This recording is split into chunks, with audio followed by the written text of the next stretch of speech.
नमस्कार भाइयों बहनों। मानव हो या जीव जगत, सबकी एक ही जाति है। ये तो आगे की बात हो गई। हमने तो मानव श्रेणी को ही पकड़ लो तो इसको जाति पाति में पूरी दुनिया में बांट रखा है।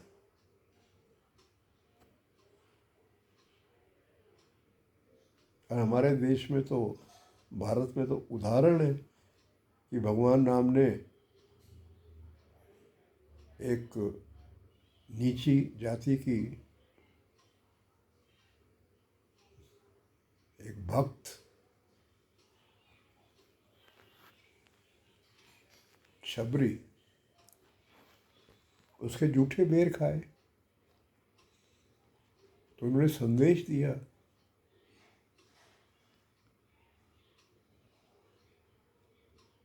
गूढ़ ज्ञान का उपदेश दिया उसको।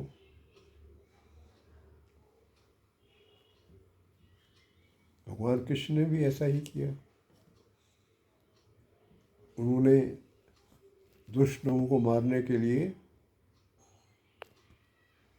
अर्जुन को तैयार किया और गीता का उपदेश दिया उसको तैयार करने के लिए, और दुष्ट लोगों का नाश कर दिया। यही प्रकृति भी करती है, यही भगवान भी करते हैं। भगवान राम ने भी तो सारे उस पृथ्वी पे जितने राक्षस थे सबको उस वक्त समाप्त कर दिया था, मार डाला था।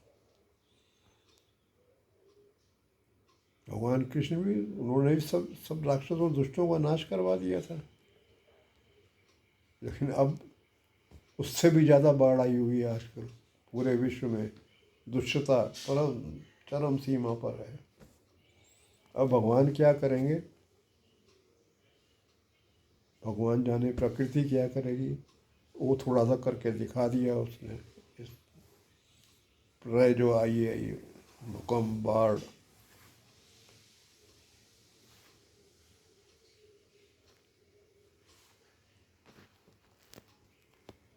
तो मानव ये ना सोचे कि वो पाप की चरम सीमा तक चला जाएगा, कोई उसका कुछ बिगाड़ नहीं पाएगा। देर देर हो सकती है लेकिन विनाश अवश्य होता है।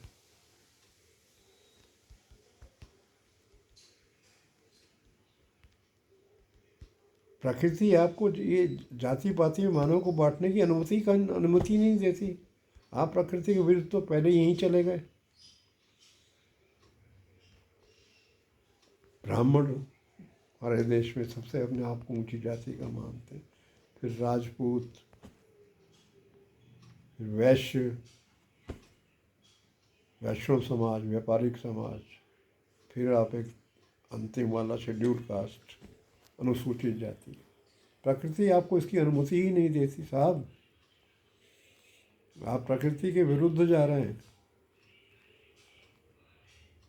प्रकृति, ईश्वर ये नहीं होने देंगे,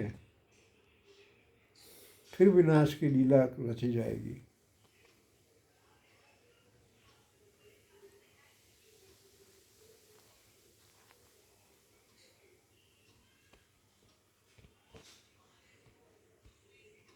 आपने क्यों किसी को छोटा समझा?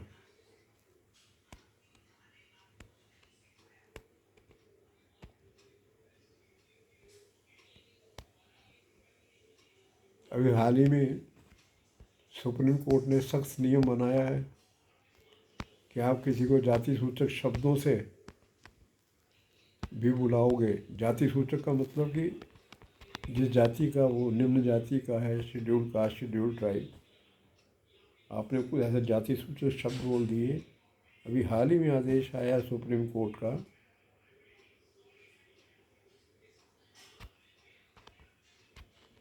कि उसकी शिकायत पर गैर जमानती वारंट,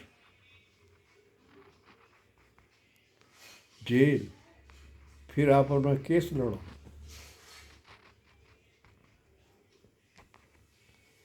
केस में जज को ये लगा कि ये झूठ बोल रहा था, उससे भी पूछा जाएगा, तो आप गए, कई साल की जेल हो जाएगी। ये अभी हाल ही में जस्टिस साहब, हमारे चीफ जस्टिस साहब गवई साहब, उन्होंने कुछ दिन पहले इस कानून को जारी कर दिया है। क्यों जारी करना पड़ा उन्हें? क्योंकि हम अपना टेढ़ा रास्ता छोड़ते ही नहीं।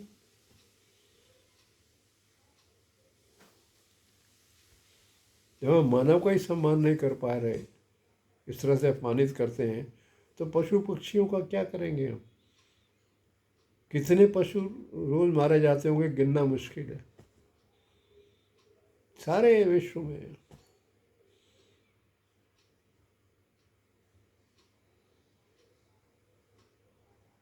और मानव के शरीर की संरचना वैसे भी मांस खाने के लिए है ही नहीं, ये भी हम भूल जाते हैं। फिर आती है मुसीबतों के दौर, बीमारियों के दौर। हम शाकाहारी शरीर मिला है हमें। जिनको मांसाहारी जिन पशुओं को मिला है वो मांस खाते हैं, शिकार करके मांस खाते हैं, पर वो भी जब पेट भर जाए तो किसी को वैसे नहीं मारते, अपनी भूख तक ही वो मांसाहार करते हैं।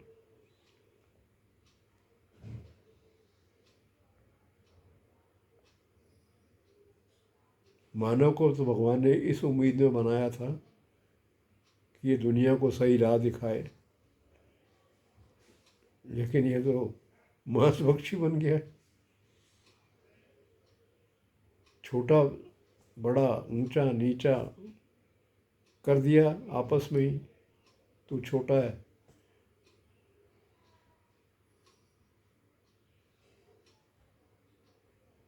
झगड़े आए दिन, लड़ाई आए दिन।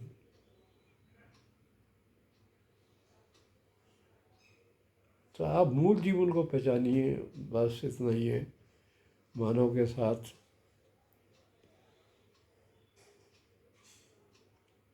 मानवीय व्यवहार, या मैं तो एक बात ये कह सकता हूँ, जाति ही एक है मानव और जीव जगत, और कोई जाति है ही नहीं।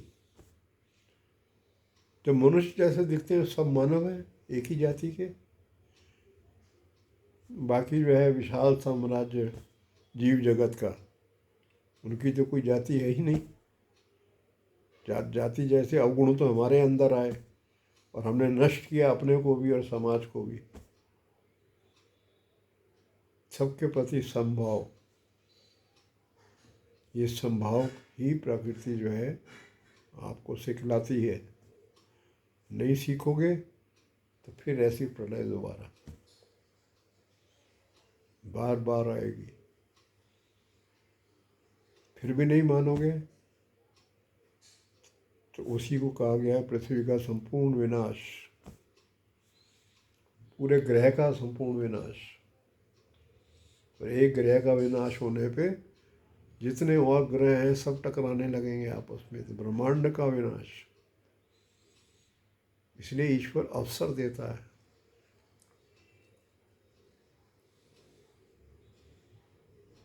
बस इतना ही है, कहना है। जय राधा कृष्ण।